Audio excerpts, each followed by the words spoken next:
Perkenalkan, nama saya Yosani Nomleni, NIM 1803030149,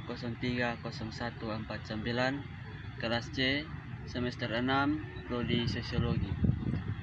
Pada video kali ini saya akan membawa tema tentang kejahatan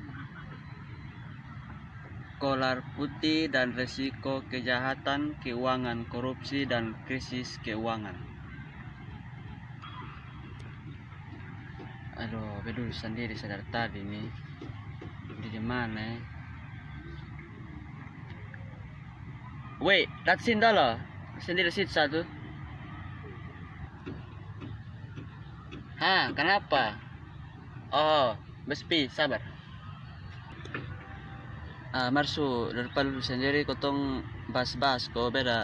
Ini satu pembahasan menarik nih supaya kotong dua bahas. Pembahasan tentang kejahatan kolar putih dan risiko kejahatan keuangan, korupsi, dan krisis keuangan. Wih, lu pun judul nih terlalu menarik ya. Anda lanjut cu, lu ya om laluangkan lu aja ke beta nah. Oke, kita langsung masuk dalam pembahasan saya. Risiko adalah masalah kontemporer utama yang memiliki implikasi luas untuk teori, kebijakan, pemerintahan, perlindungan publik, praktik profesional, dan pemahaman masyarakat tentang kejahatan dan peradilan pidana. Beta tambah sedikit ya, beta juga ada mengerti tentang ini, pemahaman sedikit juga.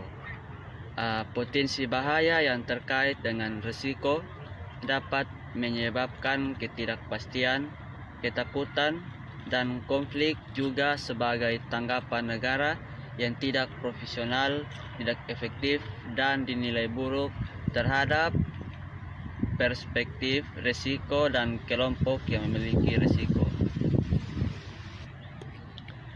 Risiko kejahatan dan masyarakat adalah seri yang menampilkan monografik dan koleksi yang diedit yang memeriksa pengertian risiko, beresiko perilaku individu dan kelompok, serta tanggapan negara terhadap risiko dan konsekuensinya dalam masyarakat kontemporer.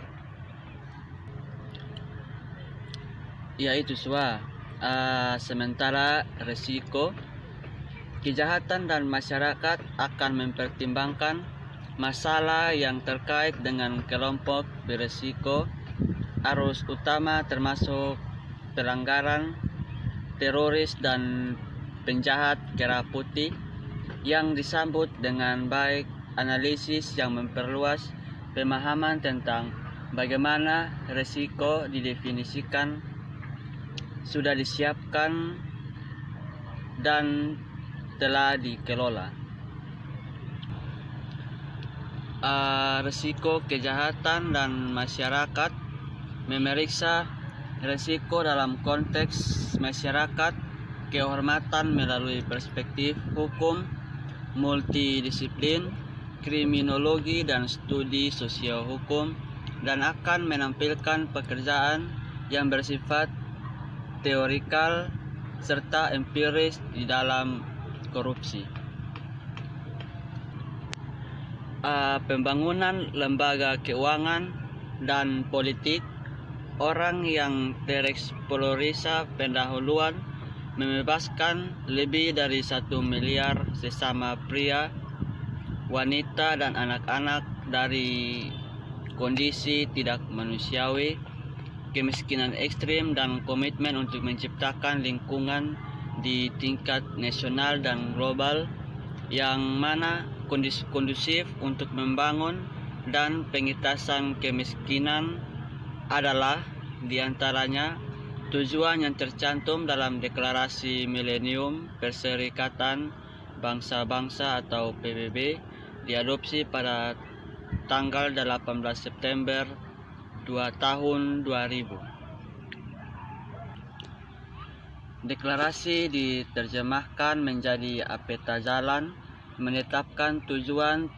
terukur seperti pembangunan milenium, tujuan yang ingin dicapai pada tahun 2015. Tujuan yang pertama adalah memberantas kemiskinan dan kelaparan ekstrim dengan mengurangi setengah dari proporsi orang yang menghasilkan kurang lebih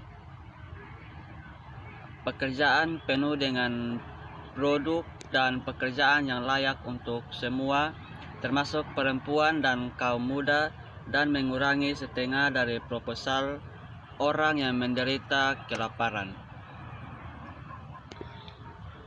Faktor kunci untuk mengurangi kemiskinan dilihat sebagai pembangunan infrastruktur, investasi, pertumbuhan ekonomi, dan pemerataan distribusi di dalam negara, berkembang dan kurang berkembang.